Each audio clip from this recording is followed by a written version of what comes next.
Good evening, welcome to Break the Yoke. Thank you for joining us. I just wanted to take a quick moment and talk about a few lessons we learned or witnessed, is more like it, in the last few days. So, we returned from Southeast Asia. We had a flight that went through Taiwan, then Taiwan to Toronto, Canada. When we arrived in Toronto, we found that the we arrived late at night. We were supposed to have like a 9 hour layover, which we had planned for. And when we arrived, there was still someone at the desk for the airline. And we went to talk to them, and they gave us the movie Vacation, where everyone goes to go into the park, and John Candy comes out. He's like, "Sorry, folks, park is closed." Well, that's basically what we got when we got to the desk. The guy said, "Sorry, guys, we closed, 15 minutes ago. Um, we'll see you in the morning." And I said, "Oh, wait, we have a flight early morning, 6:30. We're supposed to fly from here to Montreal." He says, "No problem. We'll be back in at 4." So I thought, okay, no problem. We'll see them at 4. We'll get our boarding passes. We're good to go. We walked into the terminal, and there were a lot of other people sitting and sleeping around. And then I had noticed other people sleeping in different areas of the airport as well. And then I started overhearing people talking about a flight being canceled and another plane leaving before um, they had even arrived for their connecting flight. And I thought, well, that's sort of odd. So about 1:30 in the morning, I go online and I go to our airline, and it shows that our flight for the next morning is canceled. I thought, why didn't he tell me that when I was talking to him? Just briefly, hey, we told him what plane we were on and what time we were leaving, but he didn't find it necessary to tell us that that flight had been canceled.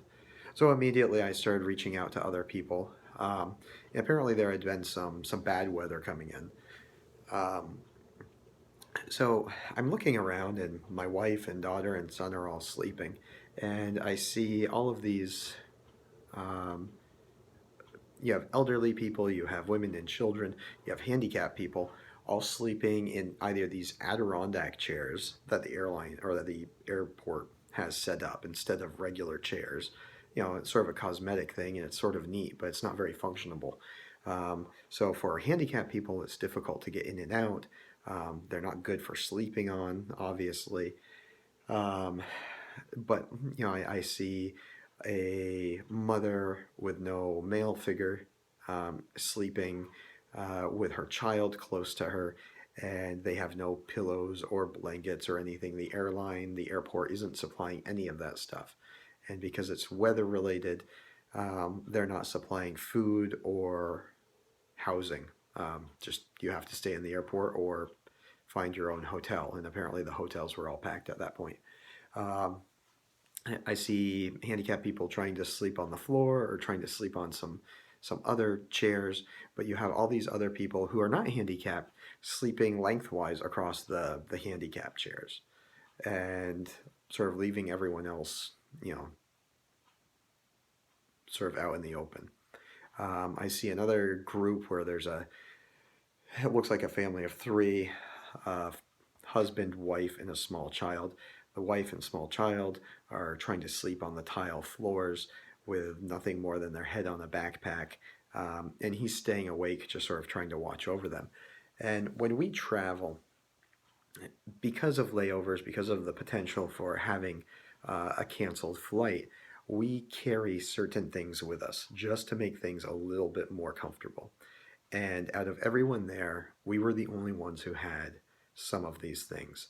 And it turned, this trip, it was an inconvenience, but we didn't suffer at all. I mean, I was exhausted at the end because at the end, I had been up for, pretty much 4 days straight with time changes and everything. But the other thing we did was we were proactive. Once we found out there was a problem with weather and there was a problem with planes, we started making phone calls and had friends and family who stepped up to help us.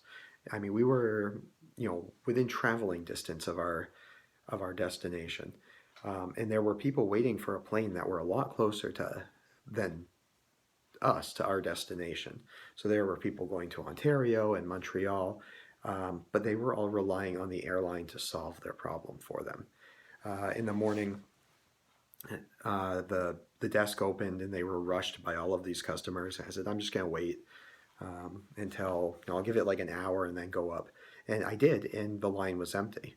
So I went up and spoke to one of the workers, and they said, well, basically they were going to try to get us out on Friday, which meant we were going to have to spend another night in the airport. And then she's like, wait, you're the ones with the small baby and the little girl back there? I said, yes. I said, okay, let me make a phone call and see if we can find another solution. So after about 20 minutes, she came back and said, well, we're going to get you on a flight out at 3 o'clock. I said, okay, let me speak to my wife and see if this is what we want to do.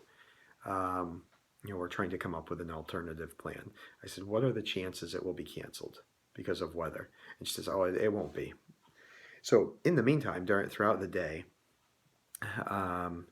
we've been able to solidify our backup plan. We have other people that we had been speaking with throughout the night who are leaving the terminal to get on their planes.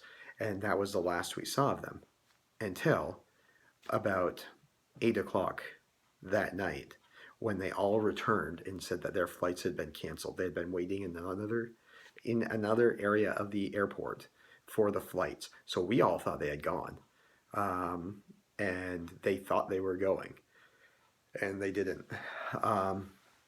We had been talking with a lot of people in the terminal and had explained that we were trying to make a backup plan for us to leave. 3 o'clock rolled around, and one of the airline workers stood up on the chair and announced that all of the flights headed out in a certain direction were canceled, and that included our flight. So of course everyone starts getting upset. They start getting angry. They want to know what's going on. What are they going to do? There was a really nice elderly couple from the Philippines that we had been speaking with, and we had good conversations.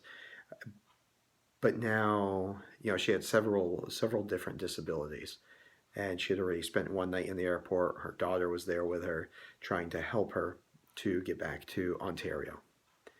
So suddenly she looked at us and said, well, you're driving, you have a ride coming. You're going to be going right past where we live. Can you drop us off? And we would have loved to, except the car is full. I counted the seats and then our luggage, and we are going to be filled to the brim. And then we would have had to have brought her husband, and all of their luggage, and she had more luggage than we did. There just was no way that we were going to be able to fit it in. Otherwise, we would have. And I said, I'm sorry, I wish we could help you. And she went from being friendly to, a woe is me, feel sorry for me. And we already did feel sorry. We already felt empathy and compassion. But for somebody to play that card, it puts you in a difficult situation. And then when I explained again, I'm sorry, I wish we could. And even my wife explained. And she started to become frustrated. Now she continued to remain friendly to us, but just how quickly that changed from, they hadn't really been doing much to help themselves up until that point. Now suddenly they realize that they're going to be stuck there again, which is a bad situation. It's bad for anyone in that situation. Just because it's at the very least inconvenient. Or for someone like her, it's uncomfortable and causes additional stress. But to go from not doing much to try to help yourself, to demanding that someone else does something for you, to trying to play on people's feelings and emotions to get you to what you want, to becoming agitated when they can't or are unable to or unwilling to do what you want. It just shows what the human psyche and mindset is. And those are all things to take into consideration, whether you're traveling or just in daily life. If a disaster ever strikes, how quickly people can turn, good people, friendly people. And part of it is a survival mechanism. So, again, we were inconvenienced. We are very blessed and thankful for the people around us who stepped forward. My sister, who loaned the car to a friend who was willing to drive after he had been up for a long time for almost 16 hours. He drove up there, then drove back, and in between had a couple of things to address. So, had it not been for them, we would have had to try to come up with another plan. And whether that plan would have worked, I don't know. But we had a backup plan. It came together. We were blessed and we were thankful. We wished we could have helped more people. Um, but don't always rely on other people. Don't think that others are going to take care of you. Don't rely on the government or a corporation to take care of you, because we quickly saw how quickly the airline people went to the airlines expecting them to address it for them, and they didn't. Um, Simple things, that sleeping pad we carry on our carry-on, the a down jacket in a stuff sack that quickly became a comfortable pillow, our own fleece blankets. Um, I carried some instant packs of coffee. We had a thermos, so we went to a restaurant in there and explained, you know, we have a we have a 5-month-old baby. Would you be willing to give us some hot water? We'll buy it. We'll buy other things, so that we can make formula. Now my wife breastfeeds, but she supplements with formula. So they were able to do that. They were able to facilitate that. We had a thermos with us. We had a couple of water bottles. We had a couple of snacks. I had my medications. And the last thing I'm going to mention is, when they told me that they could put us on the flight at 3 o'clock, they asked for our checked baggage. This is the baggage that we had recovered already since we had gone from Southeast Asia to Canada. We had to claim our baggage, bring it through, and we were supposed to recheck it.